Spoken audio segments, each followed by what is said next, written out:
Okay. Hey, Jabbers, we are back this week with another episode, and we have a special guest on. Her name is Vivienne Wagner. She's the founder and CEO of Houndstooth Media Group. And today we're chatting all about turning website traffic into consultations, and we're going to talk about how things are a little bit different in 2026, especially with the emergence of AI and how we're all integrating it into our business. But first, let me introduce our guest. Vivienne is the founder and CEO of Houndstooth Media Group, a boutique digital marketing agency helping mid-sized businesses turn their websites into revenue-driving assets through strategic SEO and AI-driven optimization. She's known for making complex marketing concepts clear and actionable. Vivienne advises business leaders on how to position their companies to be found by both human audiences and emerging AI platforms like ChatGPT and Perplexity. Her approach increases organic visibility, drives qualified traffic, and reduces reliance on paid ads, enabling businesses to scale more sustainably, which we love. She frequently partners with founders and executive teams seeking trusted marketing leadership or a sharper second opinion on their current strategy. Through her SEO and AI optimization audit, she helps companies uncover missed opportunities, identify weaknesses, and build a clear roadmap for competing in today's evolving search landscape. As a speaker and podcast guest, Vivienne brings candor, humor, and practical insight to conversations about AI-driven marketing, strong digital foundations, and long-term growth. Welcome, Vivienne. I'm so glad to be here. Thank you for having me. I always love reading bios. Gabby and I are always very impressed by just what people send us, and it's just fun to learn about our guests and share that. Well, and it's so funny because as you're reading it, I'm like, this is long. Tighten this up. Nobody wants to hear all of that. We do. You have a lot of experience. And honestly, I think especially in a topic like this that is so foreign to so many people, we want to know your experience, your life experience that kind of brought you here and how this has become maybe a passion of yours. And maybe you can tell us a little bit about, kind of the people that you've been working with these days. Right before we went live, we were talking about how obviously we talk a lot about wedding stuff. And you said, in fact, that is who your audience usually is. Is that right? It is. Our marketing agency, Houndstooth Media Group, works with all sorts of different business owners because it's really about building your own economy. And whatever you're doing to build your own economy, maybe you're a bridal shop, maybe you're a wedding photographer, maybe you are a construction company. It doesn't matter to us because the internet works the way the internet works. Consumers search the way they search. And you just need to make sure whatever is the business that you're doing, that you're getting found. And these days, not just found, but also recommended. And that's where your clients come. And I love small business owners. I love the idea of, again, building your own economy. I don't know about you guys. I'm unemployable. Nobody would. Do you know what I mean? Yeah. I'm so used to doing my own thing and helping other my people God. do their own thing. I don't want to go work for somebody else. I love being in business for myself and getting to help other people not only be in business for themselves, but thrive. Oh my gosh, it lights me up. Yeah. And were you in the wedding world initially, or did you just start in another industry and then kind of got into the wedding world through this business? The latter, yes. Well, I not using my degree at all. I was in public administration with an emphasis on policy development. I was a policy wonk. I worked in government and did writing and so. But when I had my Tell us how you really feel. Yeah. I mean, and when you look back at it, it still is marketing. Mm-hmm. It really is. Think about all of the messages we receive these days. Would you like to cut funding for the elderly, or would you like to kick a puppy? Well, I'm not going to kick a puppy. It's still marketing. It's still your messaging, right? But I stayed home with my youngest son, and I started a blog. I don't scrapbook. I'm not a scrapbooking mom. And so all of these things were being lost, but I have this writing background. So this is back in 2008 or 2009, and I think I published my first blog post, and I did not realize it was live on the internet. That's how far I've come. And what ended up happening was I would just write the funny stories that my kids did or whatever, and then one day something that I had just put out into the ether it got a comment. Somebody left a comment on my blog post, and at first I was very offended. Like, how dare you? This is my private little. Oh, so you're On the thinking, internet. you're thinking this is a journal, like this is just a quick note for you to jot down. Yeah, okay. Yeah. And so I was like, well, how did this happen? And that was my first experience with search and getting found Oh, by, I knew how to use search as a consumer of things on the internet, but it never occurred to me that people could find me because of something I put on my website, on my blog. And I went down the rabbit hole and went, okay, this is going to be fun. And I created I had an audience. I was an original mommy blogger. My blog is still up and out there in the universe. I haven't posted anything since 2016, but I still make money from it every single month wow. Oh, because it's interesting. optimized for SEO. And I was writing about things that helped people and it provided value. And so it morphed into this because I had a friend who is a high-end real estate agent in Los Angeles, and her brokerage said, "Could you please write an experienced, blog post once a week?" She's very busy, didn't have time. Said, "Can you help me with this?" Sure. Long story short, I ended up revamping that brokerage's marketing department because they didn't know what they were doing. This is 2013. Like, they had a Facebook page and they were using it to wish each other happy birthday. That's not how it works, guys. I'm very grateful to that friend because she said, "Can you tell the guys what's wrong?" And I said, "Well, yeah, sure." And I kind of thought that the guys were just her real estate agent buddies. I sat down with them, and I'm glad I didn't know at the time, but it was the 5 founding partners of this chain of brokerages.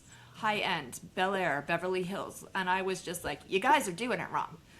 I would have been so nervous had I understood who they were. I just thought they were normal people. And that actually is informed how I deal with clients like across the Yeah. board.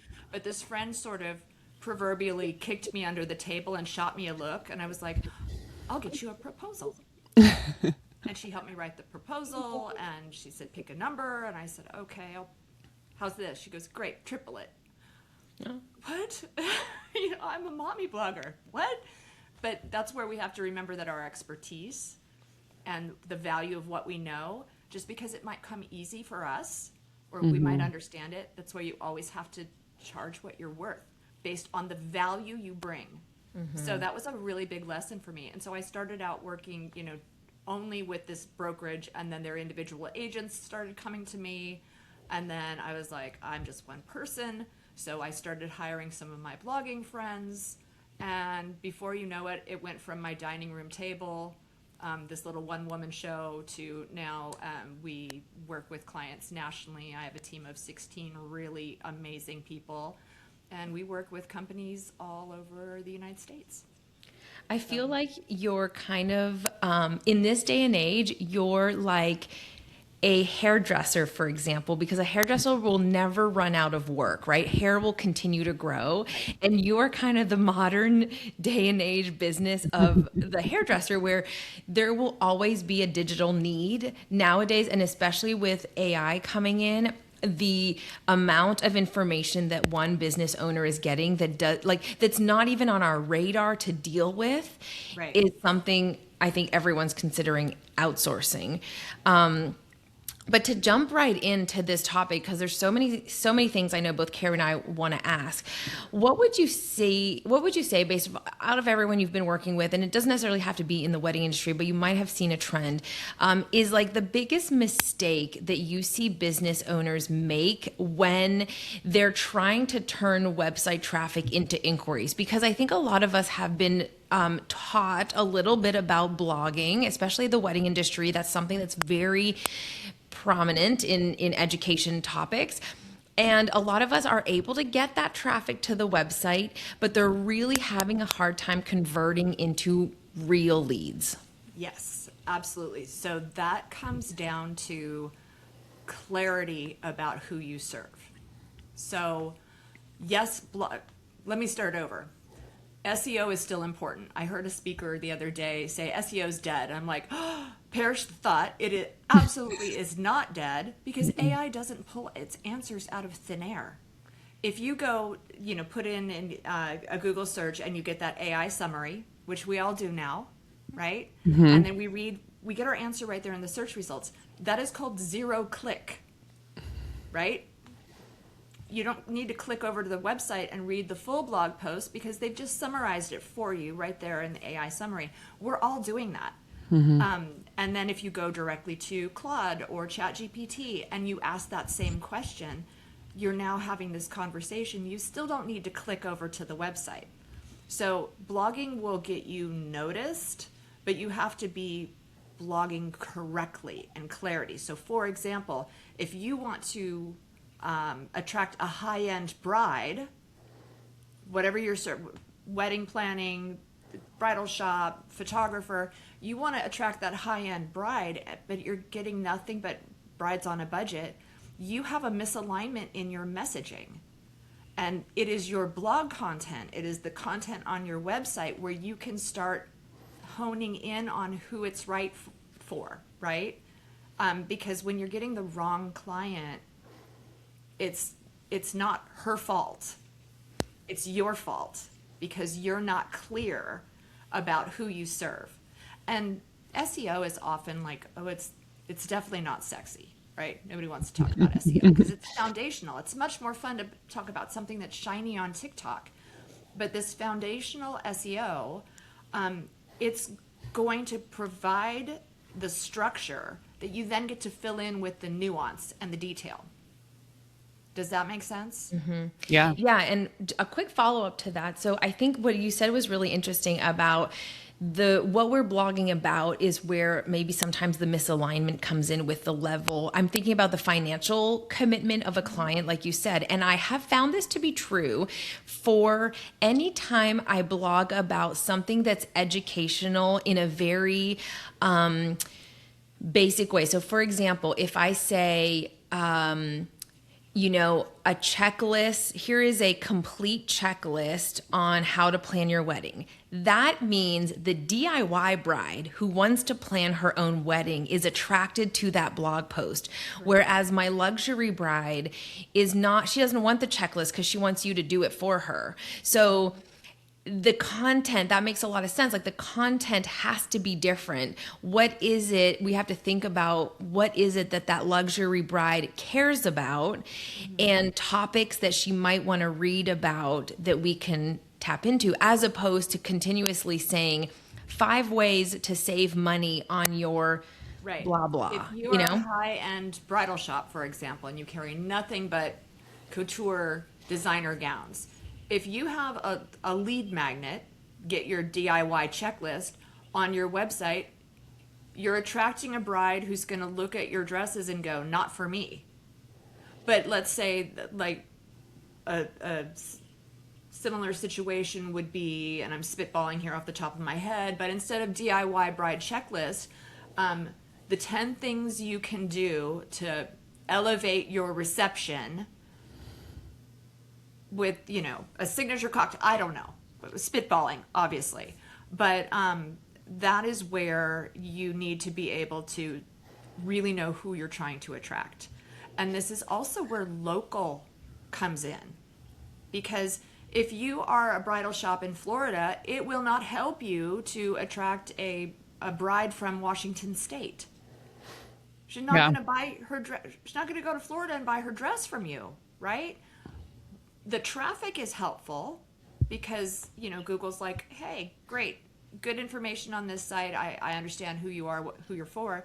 But that's where your blog content can start coming into play with, the 5 best luxury florists, wedding florists in the Tampa area. Like that's the wedding mafia. You're all going after the same bride, the florist, the baker, the event planner, the photographer. You're all going after her. So you can sort of form this alliance digitally and be able to say, okay, I'm going to write about the top bakeries. What are the trending desserts and where can you get them in Tampa? I see. So you're saying write about your fellow vendors that you could see yourself working with that particular ideal bride in mind. Yeah.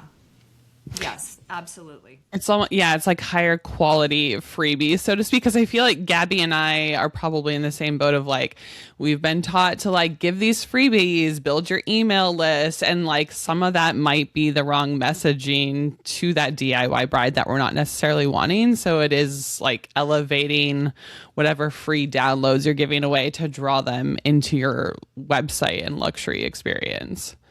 Yes. And it is not wrong to build your email list. That's a very good idea Right. to do that. They can't take that away from you, right? Your TikTok, I got kicked off of TikTok just a couple months ago. I can't get back in. Do you know why? I violated their terms of service. Do you know how I did that? Apparently never posting anything myself and just consuming content. Oh.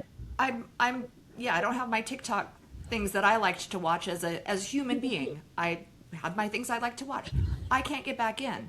That was taken away from me. Imagine if that was something I had built a list, if I had built a following, and now it's gone on some whim. So the email addresses, you keep those, they are yours, and you can continue to work that list. So it's good to do that. It's the messaging, because all of the SEO, all of the AI visibility, all of that is important, but it really boils down to just three things that Google and AI need to know about you. Who are you? What do you do? And who is it for? If you are a photographer that, working with the budget bride, you need to make sure that she knows, hey, can get a really sweet deal here. If you're a luxury photographer that is with her whole wedding week, and it comes with a content creator and all of that, it comes with a price tag. But it's capturing all of those moments. Google and AI need to know about that. This So is good food for thought, because I think I was telling Gabby recently, my website traffic is pretty good, but a lot of my traffic is from like China and Singapore. And I'm wondering if it's from like a lot of, because I get a lot of like Pinterest traffic and like drawing leads from, these downloadable guides and like these blog posts that are more broadly driven versus like my specific market. And that's really good right. food for thought for me. So for a lot of, if you're looking at your Google Analytics and you have a ton of traffic from Ashburn, ton of traffic from China, that's bot traffic. And it's skewing your numbers. Ashburn is like, there's a AWS facility or something there, Amazon or something there. So it's Oh, sending out bot interesting. traffic, Oh, checking things out. interesting. It Yeah. doesn't count. It skews your numbers. So there's filters that you can put on to like either block it complete. You're not going to sell anything to anybody in China. No. I would block no visits from China, no visits from Pakistan or India. Like wherever they're coming from, they're not your ideal customer. They're skewing your numbers. I would block that. Oh, So, that's good to know. But you mentioned Pinterest, and Pinterest number one has always been this incredible gift that keeps on giving. For what does she do? The first minute she gets engaged, maybe even before she knows it's coming, she has her Pinterest board. She's working for things, so that's very good top level information. And so I still get on my personal blog, I still get Pinterest hits for years. I was a beta user of Pinterest. I've been on it that long. Back in the day, you had to get an invitation and wait, right? I was an early adopter of that, and it still serves me. It feels like close to 20 years later. I don't think it's been that long, but a long time, right? And so it will continue to serve you, just like you mentioned. But what's really important to notice, because we talked a little bit about zero click, right? People aren't coming to your website. However, Pinterest is not social media. People think of it as social media because you've got the little icons up there right next to your Instagram. It's a visual search engine. People start there. So that's one way that you can actually circumvent the zero click problem. AI and Google can still see your Pinterest pins, but they start their search there and they can click and get directly to your website. YouTube is the same thing. It's a visual search engine. And so wedding professionals who ignore those two platforms are doing themselves a real disservice, because it's another layer of information that Google and AI can get about you and who your ideal customer is. And then it can be another avenue back to your website, and good things happen on your website. Yeah. We want booked appointments. We want, Right. pick up the phone. We want scheduled consultation. And that's where that is going to primarily happen. So every place you can be that gives Google and AI more information about you, the better. That's great to know. In terms of, so we've talked a little bit about like messaging and making sure that's on point for who you're trying to, inquire and book with you. But how important is messaging versus design when it comes to converting visitors on your website? Or do you think one is more like important than the other, or really it's like the messaging because that's what's being pulled in like AI things on Google? Well, is it more important to breathe in or to breathe out? Like they both go together and they're equally important. So let me back up for a second. Let me share with you an experience I've just had recently. My youngest son is getting married in a couple of months, and I'm very excited about that. Mother of the groom. Yeah. I'm doing my own dress shopping, but I have a webinar that teaches wedding professionals how to get found, right? So I knew I wanted some visuals to go with it. So I used myself as an example. I put in into Google search, how do I know which wedding dress is right for me? I put that into Google search. I got the AI overview, which immediately opened it up and said, well, start with your body shape. If you're this, this, or this, these types of dresses are good. And I could see the sources they came from, right? If I needed to, I could click and read the entire blog post about how to know your body type and which dress is the right silhouette. I could have gone there, but I don't need to because now I know what my body type is and I know what dress is going to look good. 0 click. Didn't need to go there, right? And I'm done. But if I took that same question, how do I know which dress is right for me, and started my search in ChatGPT, I had a full-on conversation with it. It said, here's your body type, all of these things, whatever, pages of it, and then it had prompts and follow-ups for me. So think about when you've used ChatGPT, and that's the number one thing, by the way, that any business owner should do. Don't do what you think your customer's doing. Do what you do when you search. Keep your consumer hat on at all times because that's going to inform some of what you do, right? But it asked me more questions about the wedding venue, what's going on. I went, okay, great. I'm going to use my son as an example. I'm going to pretend to be the bride, but I'm going to look for what I want in a mother-in-law dress or mother dress. I said, it's in July in Southern California in the afternoon. It's going to be hot. I'm worried about my tummy. And it said, okay. You could see it spitting on its little AI hands and going, let's solve this for you. It asked me all sorts of questions about the venue, yes, but then it's like, well, these are the fabrics that will be best for your body type and best for outside in Southern California in July. And it gave me all of this. And it said, so what do you think? And I said, well, I'm kind of leaning towards this. Great. Here are designers that have this.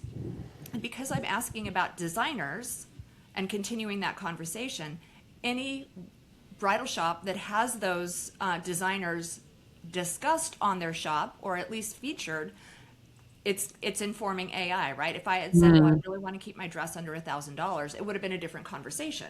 Wouldn't have been talking about designers, but it's trying to help me work through this as an individual consumer. Then it said, okay, here's the designers that you might like that have the dress in the style that you want, in the fabric that you want, that would be appropriate for here. Like, can you see how nuanced this is getting? And so I went, okay, that sounds good.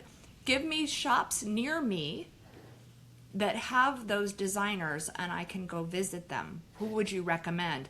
And it gave me those shops near me, because I also said the wedding's here, but I live here. Where do I go?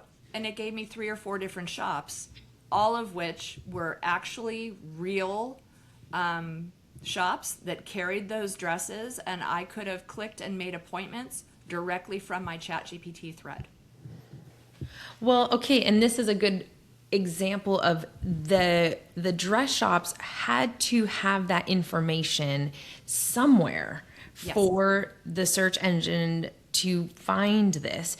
And so how do we know what to put? Like, I know you said who you are, kind of what you do, who you serve. Right. But we're all going to put very similar answers. Like, let's talk about wedding planners in Los Angeles. This is who you are. This is where you're located. Like, the differences are fairly minimal. Obviously, there's going to be some keywords that come out. Some people are more, maximalist versus minimalist or whatever it is. But how do we really, like, is it an FAQ page? Is this something that they want to find directly on our homepage? Like, where is this living? So it should live on every single page of your website, this information. And you asked a little bit ago, was the content or the layout more important? Well, it's both, because the layout is part of your messaging. If you are trying to attract a very high-end editorial bride, you don't want a bunch of clutter and like cute, like you want it to look that way, and you want to guide her toward booking that appointment, right? Whatever the photographer, caterer, whatever, you want her to see herself in the website. She's got to find you first. So visibility is important. That's where that basic SEO comes in. Don't name your pictures Shutterstock 1 2 3 4. Right. And leave it on your website. Do some keyword research. We're constantly doing keyword research about what brides are looking for. And when we work with some bridal shop owners, what I saw coming upstream was searches for puffy dresses. This was a couple years ago. Puffy, huge ball gowns. How are they describing what they're looking for? And then the other thing was they were looking for cream wedding dresses. Yeah, not white. Not white. Not, and as a non-wedding professional, I was like, aren't they all white? No, there's not a single white dress in our shop. They're all ivory. They're just slightly off. And I was like, interesting. But here are the brides coming up asking for cream wedding dresses. Well, how is that different from ivory or bone or whatever? It's just the latest word they're using. Yeah. So you want to get found by mirroring their language back at them. So instead of, Shutterstock 1 2 3 or whatever that might be, you rename it cream wedding dress, puffy wedding dress. Like, you rename it the things that you think your ideal brides or customers are looking for. That's just one little simple thing that was always good SEO practice. Have that in there, and then layer in, you mentioned FAQs, right? That's important. Subject matter expertise is important. Anybody who owns a business that has to do with the bridal industry, you have reviews. You have work that you can feature. You have articles that you can write. You're accredited with something. When you talk about blogging, like, we used to write blog posts for our clients, and we would sign it the name of the company. Acme Bridal Shop wrote this blog post. Right. No, it didn't. Business owners, you do not have to be the one actually writing the content, but you should put your name and stand behind it. Right. That's where an author bio comes in that says, Gabby is a 2-time Emmy-winning costume seamstress. Like, do you know what I'm saying? Like, you can put your accomplishments there, because AI rewards and then recommends people who know what they're doing.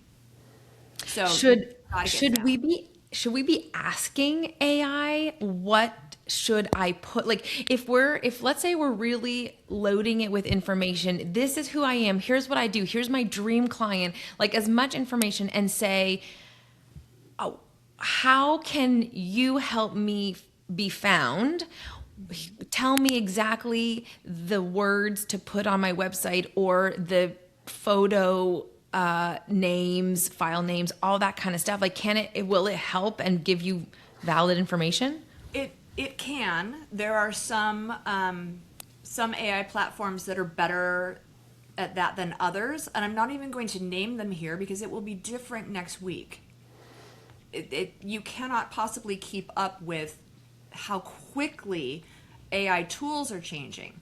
The best course of action for business owners is to know what AI is looking for, regardless of platform, and make sure you've got that on your site. That's the party headline here. But what you can do is say, this is my business. This is the bride that I serve. Don't just say she's not just 23 to 30 and getting married. Like, that is not your customer. That's a demographic. That's completely different. What does she care about? When she's getting married, what is the most important thing to her? Does she want to have just a most amazing photographic experience? Is it hair and makeup? Is it food? What are the things that she cares most about for her wedding? And sort of reverse engineer it from there. Then you have to have your brand voice. What are your core values that you stand for?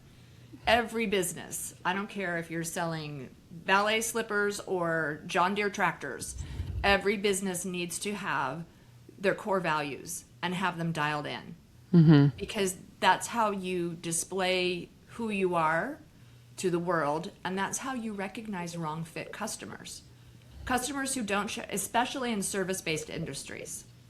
I have fired clients before because we thought that they were somebody, and then it turns out they're not. You're no longer a good fit for us. If you're working with a wrong fit customer, it is the hardest money you'll ever earn. And it's not worth it. Oh, we know. Yes. Well, it's funny that you say that because I had a consult the other week, and recently Gabby and I have been talking about how we have discovered that we're type B planners, and we've started to like incorporate that more into our messaging because we don't work great with type A people. Just there's a little bit of a clash there.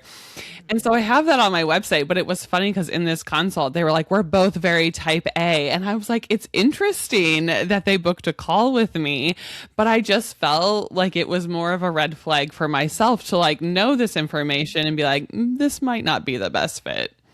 Yeah. Well, and I mean, having a candid conversation about it is important. And as we talk about this, it's also, you're having a candid conversation when you use AI to find things. It will. I had a conversation with AI just last week.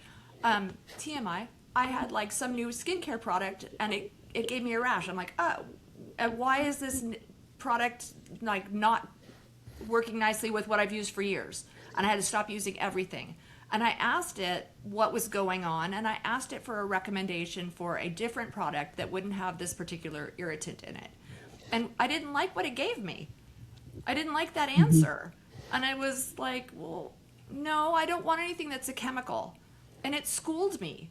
It said, don't confuse chemical with bad. Something that's natural can still irritate your skin. And it basically gave me a flick in the forehead and said, give it a try. And I ordered it from ChatGPT. I clicked it and ordered it. It arrived. Wouldn't you know it? It's solving my little skin problem. And I wouldn't have picked it because I use other brands. Or maybe I try something completely natural, a different cleanser. Maybe it's just straight goat milk soap. Nope, use this. And it was right. It knew enough to argue with me. It knew what I was looking for. So your type A people, if you clearly are type B and you have somebody in there, she's going to weed herself out before she even gets to you, because she might say, what about this particular company? And it will say, nope, they're type B, you're clearly not. Yeah. So don't go there. So the more information you have that AI can see, that your ideal customer can see, the more your not ideal customer can weed themselves out. That will happen with layout as well in the customer journey. Going back really quick, I know we've kind of talked about blogging. I'm curious what your take is. Like, do you think business owners should be blogging weekly, multiple times a week, bi-weekly? Like, what is sort of the sweet spot in your opinion to really help drive more SEO for them through blogging? Because I think everyone thinks blogging is dead, but it is not. Oh And my so, gosh. If you are not blogging, it's going to hurt you because your competitors who are figuring this out, even if you thought it wasn't important, or even, when AI came on the scene and you could just write me a blog post about this, you had AI slop. You had just this crap on your website that isn't doing you any favors. It sounds exactly like everybody else's. And everyone who looks at it is like I saw a blog post once where at the end of the blog post it said, "Let me know if you'd like me to refine this for tone or voice or whatever." They like put that on their website, and that's certainly not a good look. Ideally, blogging should focus on the quality of what you're putting out. Does it provide value? Is it helpful? First and foremost, everything we do should be through the lens of, am I helping somebody? Am I providing value? That's just a good ethos, through line for everybody's business. The same thing should be true of blog content. So if you can put out a blog post a day and it's high value, great content, great. Most people can't do that. A sweet spot that's ideal is one a week. If you can only do one a month, but it's quality, that is better than nothing. And then on top of blog content, one of the things that AI really likes to not only see you, the visibility, but then recommend you happens through the blogging. That's where it happens. And I teach this in my webinar, but it's called a pillar page. And think of it like as a super blog post with little off ramps to other content you've already created. So for example, if you want to write the complete guide to summer weddings, think about all the things you can talk about. By the way, 4 times a year, winter, spring, summer, fall. You could have 4 of those pillar pages where you are talking about the different dresses that you offer at that time of year that would be most comfortable for that bride. What kind of venue should you be looking for? Are you in Michigan? Well, winter venues better be indoors, right? So you can pull in the geographic stuff, but what you've done is you've created this big, long, super blog post with off ramps to what we call cluster content. Read more. You can go deeper Okay, and more like nuanced. call to actions and then they stay on your website, like but linking they to go over other. to a new topic. Yeah, so the people can stay on your website, but when you're writing a pillar page, and again, it's long. It's really long, and Yeah. it if you have the content, you get to link to it because AI loves organization and structure. If you make it go looking for all of these disconnected blog posts, it's a little harder for it. You've grouped them all and connected them to something that is very clearly structured. AI loves that. Would you like to read a big stack of messy papers, or would you like a nice, neat, tabbed, organized something to look through? But it is able to identify you as a subject matter expert. You have credibility and authority, right? Everything's there neat and organized in one shot. So it's a way to up-level the blog content that you already have. And if you don't have blog content in that area, it shows you where your gaps are. And go, okay, we're writing the ultimate guide to summer weddings. What about photographers? What areas should brides go have their engagement photos taken? Because it's outdoor and it's beautiful, or maybe it's like a museum at this time. Like, you can create a local presence that tells AI everything it needs to know about you, and then what you're featuring in the blog content. Is this a budget bride? Is this a higher end bride? You're able to start putting those filters in there that are subtle. You don't want to come right out and go, okay, can't come here unless you are planning $1 million wedding. You don't want to be that overt, but you certainly want to give nods to where you're going and who you're going for. Does that make sense? Yeah. And Vivienne, correct me if I'm wrong, but I have one of those blog posts. It's Nashville's Guide to LGBTQ Weddings. And I update it regularly because when I meet a new vendor and they qualify to be on that blog post, I add them. And so is that good to update a blog post? Because and I know we want them to be lengthier and more complete, but is it okay that like every few months I'm adding something to it? Yes. Yes, because that you've got a dynamic piece of content on your website. Every time you update something, those little Google spiders come and crawl and check it out, right? So doing that regularly is very good. I would encourage you to turn that into the pillar page we just talked about. And so whoever you're linking out to, when you have that, like, so if you're a planner, right? So you know the florists, you know the bakers, you know the venues, you know the bridal shops, you know everything else that a well executed magical wedding needs. Turn that blog post into sections and then link out to create other blog content around it. Okay, So- give me an example, because right now it is in sections. It'll say, like LGBTQ ally or something like that, florist, then photographers, and then I do a little blurb about them and I hyperlink their website, but that is making the person leave my website and go to theirs. So are you saying link out to a separate blog post maybe about that florist on Yes. my page? Yes. Okay. Feature that florist.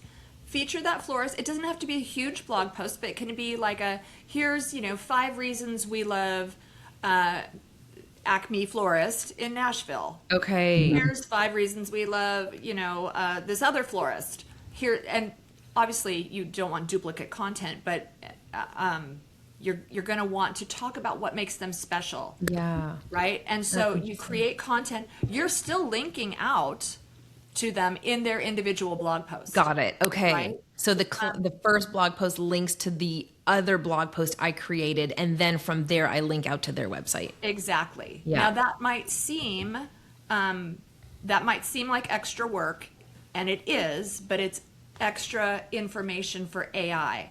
And you're still going to update that what's going to be your pillar page, your ultimate guide to LGBT. Like you're going to have that be your pillar page, and you're going to have sections that link instead of directly to that vendor. It's going to link to your blog post about that vendor where you can add more information, and you can subtly be like, are you linking to, well, like, I guess it would come back to you. Do you want to work with brides at a certain price point, couples at a certain price point? Like, Right. what does that look like for you? And if it's in that range, I would be careful about who I'm linking out to, because they should be similarly aligned in the marketplace. Yes. Right? So don't link to somebody who is if you're high end, don't link to a vendor that is DIY. That dilutes your position in the market a little bit. Yeah. Does that make makes sense? For sure. Yeah. Yeah. I mean, extra work, but also I'm like thinking this is great. It's like building out a content calendar instead of you sitting there struggling to figure out like, what am I going to blog about next? It's like helping to stack that up for you over a month. Absolutely. And so something that you can do, this is where Wedding Mafia comes back in. If you are doing a little feature on them, assuming they're also blogging and doing what they're supposed to be doing, can they do a feature on you, please? Or at least link to you? When we talk about backlinks, quality backlinks, that's what it is. When you link to them, you've given them a backlink. A quality backlink from related content. Google is going to look at that and go, got it, strengthened, good. If they link back to you, that's a beautiful backlink for you. So I'm a firm believer in business owners lifting each other up. Yeah. You're not competitors. Yeah. You're collaborators. You're going after the same customer in a way that makes it better for them. You can all work together. Well, I love this reassurance of blogging is not dead. It is Yeah. not dead. And what's interesting is because so many people have, SEO's boring. What's on TikTok? That's where the brides are. Yeah, brides are there. By the way, AI and Google can see your TikToks. It can see your Instagrams, which, by the way, individual Instagrams can now show up in Google search. Yes. I've experienced that. That means what? That means that you can reach people way beyond your followers on Instagram. If you have put in a strategic, descriptive, don't keyword stuff, but what is in the picture? Who are you? Who are you for? That should be in your caption. I see all of these things. Oh, the heavenly bride shines like the sun. What? Why are you searching for that? It's lovely and it accompanies a glowing bride, but that's not going to help you, and it's not going to help other brides find you. When you keep yourself hidden, you're doing a disservice to your ideal customer. If they don't know you're there and they need you, that's not fair. So what can you do to make sure that they are finding you? It's an ecosystem. It really is. It is not, oh, just do TikTok and you'll be fine. All of these things play together and form a big picture that gives AI information about you, which doesn't just mean you get found. It means you get recommended. It means you're the skincare cream that somebody buys directly from ChatGPT, or, you know, the bridal shop that is going to buy, you know, sell me a dress. Yeah. That's what happens. This is all, I feel like, really great, tangible information for our listeners. Vivienne, as we kind of wrap up this, and I want to make sure we give people some really like tangible actions that they can do after listening to this episode. So let's talk about some calls to action. What actually gets people to click inquire or book a consult right now on a website? And I know we've talked a lot about like what is important on your website, but what do you think is that like that you've seen where the bride or, you know, the groom, whatever, is going to click, yeah, I want to talk to this person? What I think actually is the thing that drives traffic the most and then converts is really explaining what is the experience they're going to have. So like for my bridal shops, it's great that you have all of those dresses and this big selection. That's great. That's important. But what is my experience going to be? Because if you're a high-end shop, don't be focused on the designers you have and you know, the numbers of the dresses that you have. Don't focus on that. If she's high-end, she's going to want to have an experience. Will you greet her with champagne? Can she bring her mom and her grandma and her bride tribe? Like, how does the stylist work with them? What are their expectations when they walk into your business? If you haven't made it clear what they can expect, because this isn't just a to-do list for a lot of people. This is wedding planning. They've maybe dreamed about this for years. They have a very clear vision and they want to enjoy the process.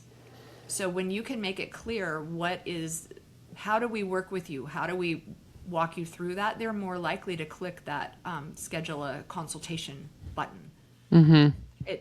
It sounds very simple and simple to the point where I don't believe you that it's that simple, but it really does make a difference. When somebody recognizes themselves on your website, they are much more likely to click that button.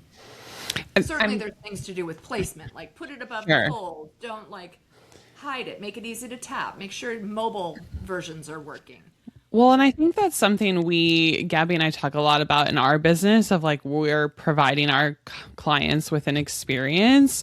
And I think sometimes as business owners who we've been in this industry for over a decade, like it's easy, right, for us to kind of forget, like this is people's first time getting married and it's exciting. And for us, it's like another wedding on the books type of thing.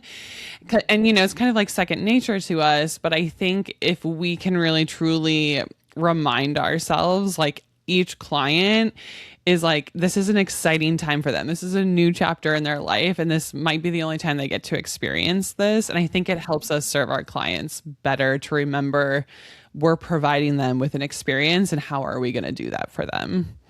Exactly. And then that comes back around full circle to our conversation about your core values, right? What are they for you? What is the benchmarks you hit for your clients? That's important. But how are they feeling when they're working with you? And we've figured out, actually, at our agency, we've figured out a lot of our services that way, or how we process things. We reverse engineer it. What is the end result I want for this client, and how do I want them to feel while we're getting it for them? Because sometimes, like, okay, great, new client, and we just put our head down and we work. But they're like, is anything happening?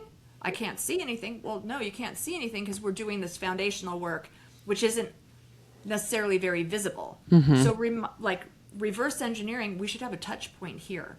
We should give them an update that just says, we're still working, but we found some things.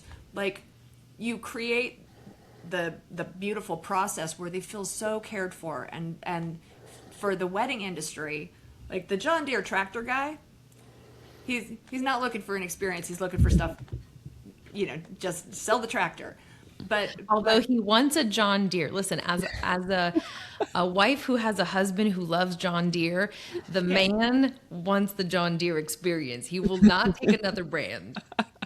Well, okay, so there is that, but there's brand allegiance, but there's also it's not like you're getting flown out to the John Deere warehouse to then pick your. For this sure. is Chris's dream, though. You just go and you pick the one you want. Yeah. Well, but knowing how do you want the couples that walk through your doors to feel during this process? If you know how you want them to feel, that is your reminder to continue to create that magic for them. And I mean, to your point, it's very easy to be like, okay, another one. We're going to do a good job because we always do. Yep. But realizing that they might need a little bit of magic. Yeah. And that nuance translates to AI knowing about you and then recommending you. That makes all the difference. You have to lead with who you are. I really do think clarity is the new currency. Oh, 1000%. Especially that Gen Z client. They need very, very, very clear expectations. But no, that's fascinating. And I want to be respectful of time here for everybody. But one final question for you, Vivienne. I know we could chat your ear off all day. If you were to leave our listeners today with kind of one actionable item on maybe the biggest piece of advice to help listeners get more inquiries, more paying clients, what would that be? Because we've talked about a variety of things, but if they're going to take action today, what is it you would tell them to do?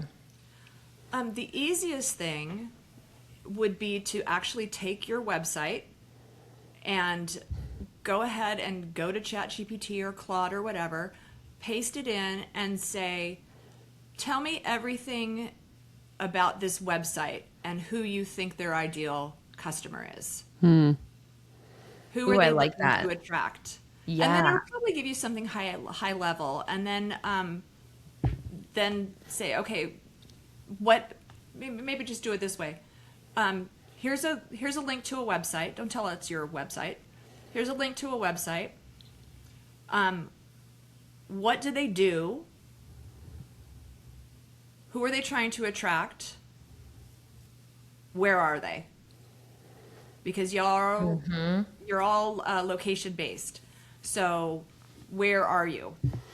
It should be able to give you that. If you're like, well, that's not quite right. Well, that's not quite complete. That's not quite, you have some work to do. Carrie, I think I should do yours and you should do mine because mine already knows too much about me. Same. I was just going to say the same thing. That's a great.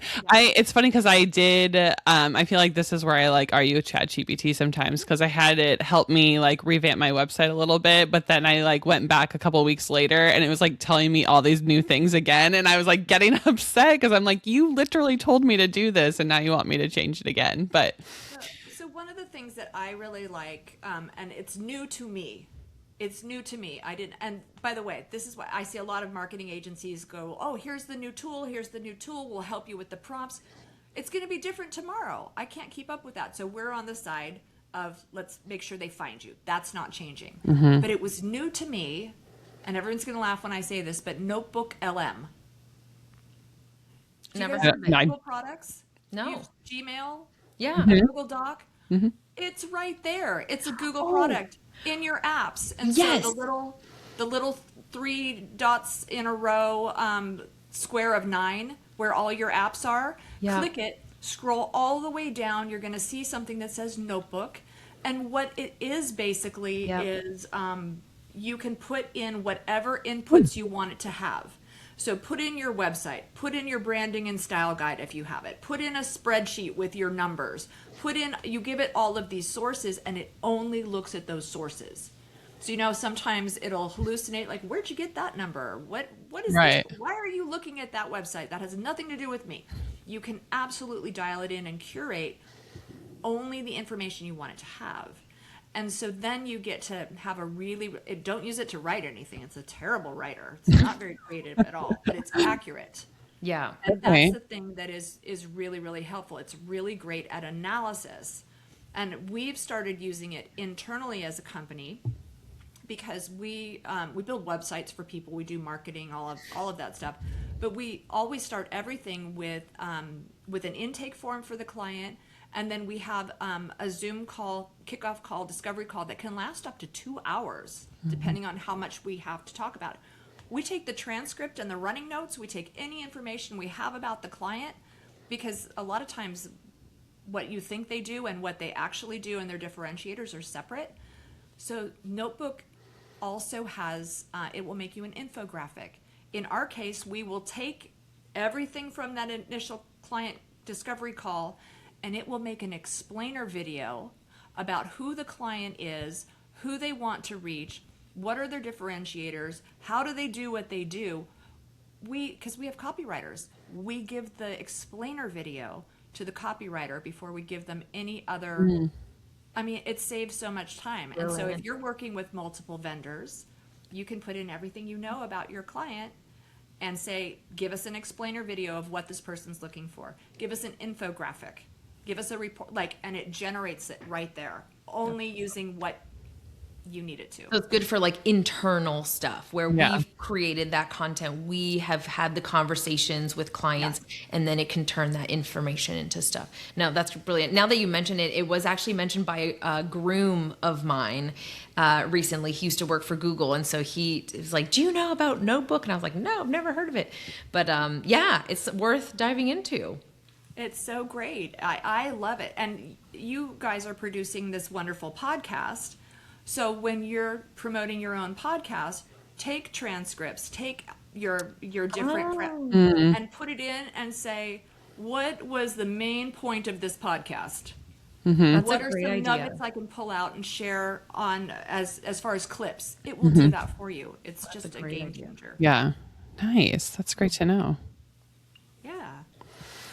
Well, thank you, Vivienne. This was such a great conversation. I feel like it's going to be very helpful for our listeners, wedding pros. I think people are constantly trying to keep up and they struggle with I think attention spans, like what should I focus on? Where is the real value? And so I do think having these conversations about AI and SEO, if you're tired of social media, focus on your SEO and really, get your website dialed in, so to speak. So I feel like your knowledge was amazing to share with our listeners today. So we appreciate you being here. And I know that you sent over a bunch of links, so we'll include that in the show notes for your free webinar and, ways people can work with you as well.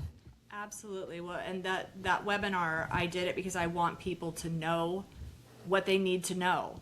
And it's specifically for the bridal industry. And everything I talked about here, more detail and a visual, because I need a visual. Yeah. Right? Yeah. What are you talking about? I can't picture it. So Yeah. Same. I really enjoyed this. Thank you so much for having me. Yeah. Thanks, Thank you. Vivienne. And Jabbers, we will be back next week with a new episode and we will see you then. Bye. Bye.